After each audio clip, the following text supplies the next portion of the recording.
Hello everyone, जैसा कि आप सभी लोग जानते हो मेरे बारे में आपने प्रीवियस वीडियो में देखा ही होगा। मेरा नाम निमनीश गोयल है और मैंने सीजीएल 2024 को फर्स्ट अटेम्प्ट में क्लियर करके एएसओ की जॉब ली थी। तो अभी फिलहाल मैं एज एन एएसओ वर्किंग हूँ इन नीति आयोग में। तो आज का वीडियो आप लोग थंबनेल देखकर समझ ही गए होंगे कि हम लोग किस टॉपिक के ऊपर बात करने वाले हैं। तो आज मैं बताने वाला हूँ आप लोगों को कि एएसओ क्या होता है, एएसओ कैसे बने और मतलब एएसओ पूरा डिटेल इसके ऊपर। तो यदि आप सीजीएल एस्पिरेंट हैं और आप एएसओ बनना चाहते हैं या आपकी ड्रीम जॉब एएसओ है, तो आप इस वीडियो को कंप्लीटली एंड तक देखें और समझें कि एएसओ बेसिकली होता क्या है। मैं आपको इस वीडियो में पूरे 5 टॉपिक को लेकर बताऊंगा, 5 टॉपिक लेकर पूरा आपको क्लियरिफिकेशन दे दूंगा कि एएसओ होता क्या है। तो पहला टॉपिक जो इसमें होने वाला है वो होने वाला है कि वर्क प्रोफाइल क्या होती है एएसओ की, एएसओ का काम क्या होता है, एएसओ करता क्या है क्या एएसओ।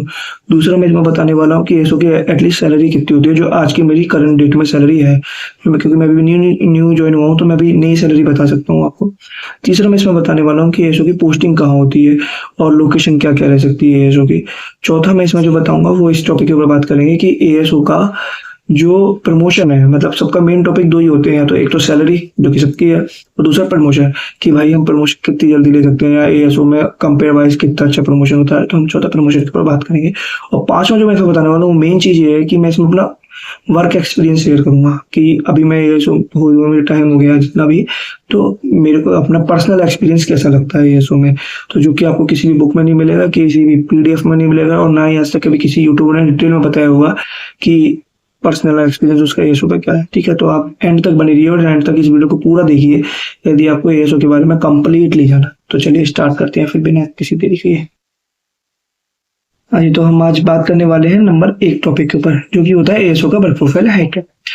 तो एएसओ का जो एक्चुअल काम होता है वो हम इस पार्ट में कवर करेंगे। तो एएसओ का जो फुल फॉर्म है वो होता है असिस्टेंट सेक्शन ऑफिसर, जो कि एक ग्रेड बी की नॉन गैजेटेड पोस्ट होती है। होता क्या है कि हर मिनिस्ट्री में ना क्या होता है कि सेक्शन बटे हुए होते हैं, क्लासरूम की तरह एक सेक्शन बटे हुए होते हैं और हर सेक्शन का एक सेक्शन ऑफिसर होता है। तो जो एएसओ होता है उसका मेन काम क्या है कि जो सेक्शन ऑफिसर है उसको असिस्ट करना, उसकी हेल्प करना। तो यदि हम वर्क जॉब की बात करें तो एएसओ पहली बात तो 2 तरीके के बन सकते हैं आप, एक सीएसएस में, एक एमईए में। तो यदि किसी को बार बार घूमना हो तो भाई आप एमईए लो, फॉरेन वॉरेन जाओ आराम से। लेकिन यदि किसी को ये कि भाई मेरे को इंडिया में काम करना है लेकिन एएसओ पे काम करना है, तो सीधा सा आप सीएसएस लो। सीएसएस का फॉर्म हो गया सेंट्रल सेक्रेटरीट सर्विस, यानी कि केंद्रीय सचिवालय में। ठीक है जी। तो अब एएसओ में होता क्या है कि आपका प्रॉपर 9 to 5 डेस्क जॉब है। आपका कोई भी हेल्प, ज्यादा वर्कलोड नहीं है, कुछ नहीं है, केवल आपके पास फाइल्स आती हैं, आप उन फाइल को पढ़ोगे, देखोगे, उनकी नोटिंग तैयार करोगे। अब ये मत बोलना कि भाई हमको नोटिंग तैयार करना नहीं आता, मेरे को भी नहीं आता है। ठीक है, मेरे सेक्शन हर किसी को पता है कि न्यू बच्चे पे नहीं आता। आपको सीनियर्स आपको सिखाते हैं कि नोटिंग कैसे बनाते हैं, ड्राफ्टिंग कैसे करते हैं। मैं भी आप लोगों की तरह भी बिल्कुल ही नया हूं तो मेरे को भी नहीं पता है, तो इतना हाइप होने की जरूरत नहीं होती है।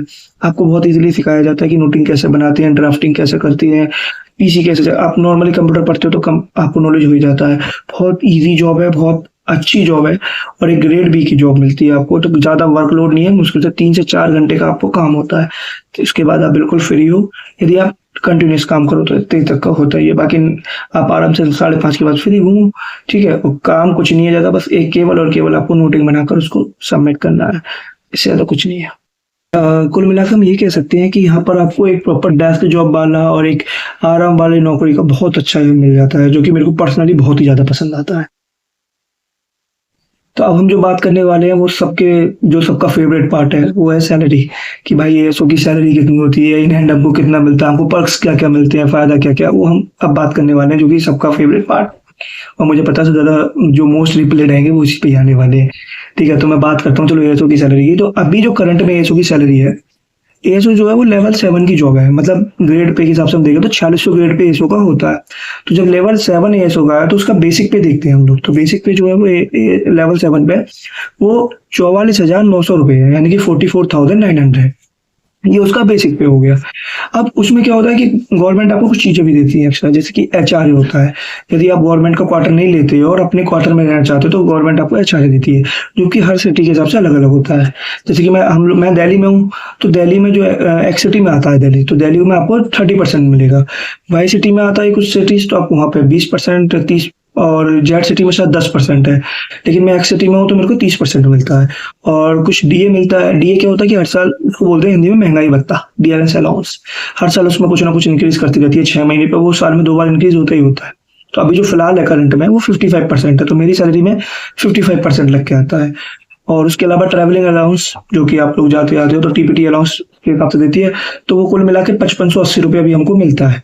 तो यदि मैं अभी टोटल अपनी सैलरी की बात करूँ तो मेरी जो ग्रॉस सैलरी है वो 88,000 बन के आती है, जो कि ग्रोस है। ठीक है, अब उसमें क्या होता है कि कुछ चीज़ें कट जाती हैं, पीएफ कट जाता है और कुछ सीजीएचएस हेल्थ कार्ड होता है, ये सब चीज़ें कट जाती हैं।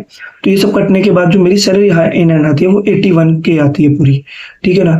और इसके अलावा क्या होता है कि गवर्नमेंट आपको कुछ हेल्थ बेनिफिट भी देती है, जैसे कि आपका जो बैग होता है हमारा, जो हम ऑफिस लेके आते हैं, वो बैग रिम्बर्समेंट देती है गवर्नमेंट। तो अभी फिलहाल जो है वो 4375 रुपये है, मतलब हमको 4375 रुपये तक हम बैग ले सकते हैं, उसको रिम्बर्स कर देती है गवर्नमेंट। उसके अलावा क्या होता है कि हमको हेल्थ का सीजीएचएस कार्ड मिल जाता है। हाँ, उसके महीने के 650 रुपये कटते हैं, बट बेनिफिशियल हो जाता है, वो आपको दवाई वगैरह फ्री हो जाती है। उसके अलावा पर्स मिल जाते हैं, एलटीसी मिलता है आपको घूमने के लिए, आप ट्रैवलिंग कर सकते हो। कुछ लिमिट है उसकी, 4 साल में 1 बार 2 बार, मेरे को कंफर्मेशन तो नहीं है, बट एलटीसी आपको घूमने का भी मिलता है। तो कुल मिला के ठीक है, आप लेवल 7 की जॉब करो तो 81 के आज की डेट में। और अभी तो 7th पे कमीशन लगा हुआ है, तो जैसे कि सबको पता ही होगा कि अब 8th पे कमीशन आने वाला है, तो शायद कितनी सैलरी बूस्ट करती है वो एक अलग चीज़ है, बट एक अच्छा मिलता है। तो टोटल आपको जो इन हैंड सैलरी आएगी आज की डेट में 81 की आती है। अरे तो हम लोग अब बात करने वाले हैं कि जो ऐसे एएसओ की जॉब होती है उसकी पोस्टिंग कहाँ होती है, लोकेशन मेनली कहाँ रहता है। ठीक है, तो हम लोग बात करने वाले हैं उस चीज़ के ऊपर। तो जो हम बात करें एएसओ की पोस्टिंग के ऊपर, देखिए उसको दिल्ली चाहिए और परमानेंट दिल्ली ही रहना है तो आप एएसओ चूज कीजिए। क्योंकि एएसओ में क्या होता है कि एएसओ इन एमईए उसमें ये होता है कि आपको एक बार को फॉरेन भेज देते हैं, 2 साल 3 साल के लिए 2 बार भेज सकते हैं। लेकिन एएसओ इन सीएसएस में क्या होता है कि आपको परमानेंट दिल्ली ही मिलता है और आपको लाइफ टाइम दिल्ली ही रहना है। मेजोरिटी जो पोस्टिंग है एएसओ की वो दिल्ली में ही है।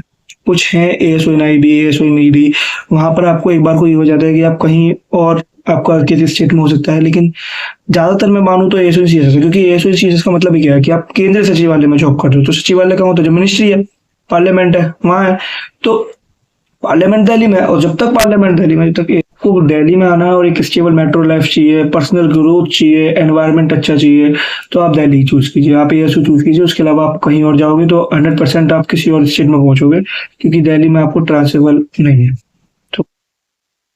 तो अब बात करने वाले हैं प्रमोशन के लिए। तो जहां तक अभी तक मैंने एनालाइज करा चीजों को, तो मेरे को लगता है कि एएसओ में पहला प्रमोशन थोड़ा सा स्लो है।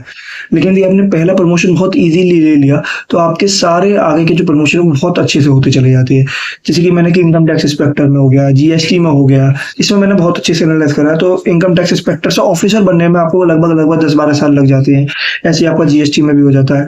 लेकिन एएसओ में ऐसा नहीं है, एएसओ में थोड़ा सा स्लो है, बस इतना स्लो नहीं है। क्या होता है कि एएसओ में आप पहला प्रमोशन, आप एएसओ आपका 5 साल बाद डिपार्टमेंटल एग्जाम होता है, उसे यूपीएससी करने आती है, वो इजीली होता है, हर कोई निकाल लेता है ऑलमोस्ट। लेकिन यदि आपने निकाल लिया तो आप एएसओ से एसओ बन गए 5 साल के बाद। फिर क्या होता है कि 5 एएसओ से आप अंडर सेक्रेटरी बनते हो।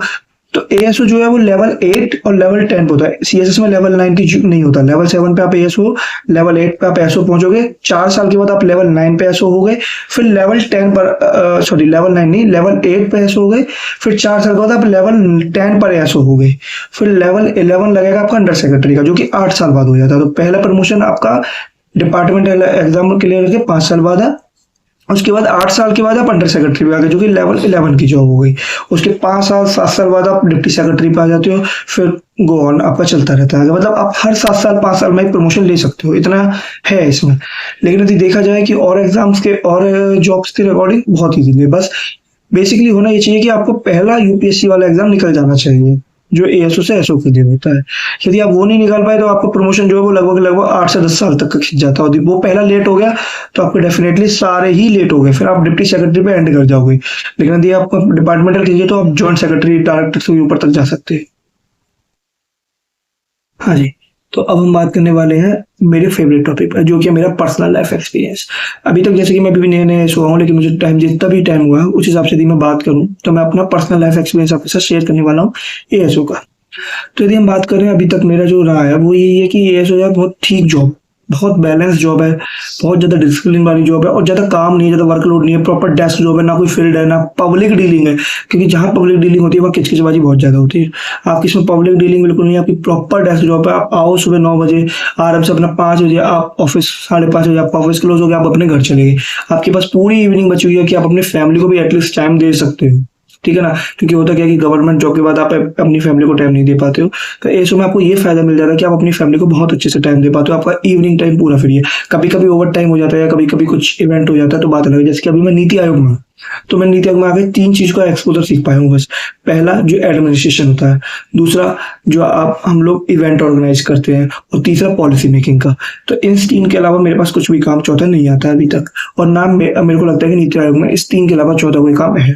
तो सेक्शन बटे हुए हैं, तो बहुत बैलेंस जॉब है, बहुत रेस्पेक्टेबल वाली जॉब है, और एक सैलरी पे भी अच्छा देता है। यदि कोई स्टार्टिंग में आपको 81 के दे रही है तो बहुत अच्छी जॉब है। तो मेरा मानना ये है कि आपको अपने घर के पास, मतलब जिसका नॉर्थ साइड में एरिया है, नॉर्थ साइड में घर है, क्योंकि मेरा जो है वो यूपी में ही घर है, तो यूपी से बहुत पास पड़ जाता है मेरे को तो दिल्ली। तो यदि यूपी साइड में घर है और आपको एक बैलेंस जॉब चाहिए, रेस्पेक्टफुल वाली जॉब चाहिए, तो भाई एएसओ इज द बेस्ट। आप आओ सुबह सुबह 9 to 5 जॉब करो, कोई किचकिचबाजी नहीं, आराम से अपने डेस्क पे बैठो, चिल मार के आप जॉब करो और अपने घर जाओ, कभी कुछ नहीं। बस आज के लिए इतना ही, यहीं अपनी वीडियो को मैं खत्म होने वाली है, ठीक है ना। तो यदि आपको लगता है कि हाँ एएसओ का वैसे ऑलमोस्ट मैंने अपनी तरफ से सब कुछ कवर करने का ट्राई किया है, लेकिन यदि आपको लगता है कि हाँ हमको एएसओ के बारे में ये भी जानना है, या कुछ आपको लगता है कि हम एएसओ के बारे में ये और टॉपिक रह गया आप बता सकते थे, तो आप कमेंट करिए, मैं आपको कमेंट बॉक्स में भी रिप्लाई कर दूंगा, कोई दिक्कत नहीं है, ठीक है। और यदि आप एसएससी के किसी भी एग्जाम को लेकर टारगेट कर रहे हैं 2026 के रिगार्डिंग, तो आप चैनल पे बने रहिए। मैं आप इस चैनल पे सीरीज चालू करने वाला हूँ, मैं इसको लेकर अपकमिंग वीडियोस लाने वाला हूँ, नोट्स वगैरह मैं सब कुछ देने वाला हूँ, आप लोगों का हेल्पफुल रहेगा जो कि बहुत।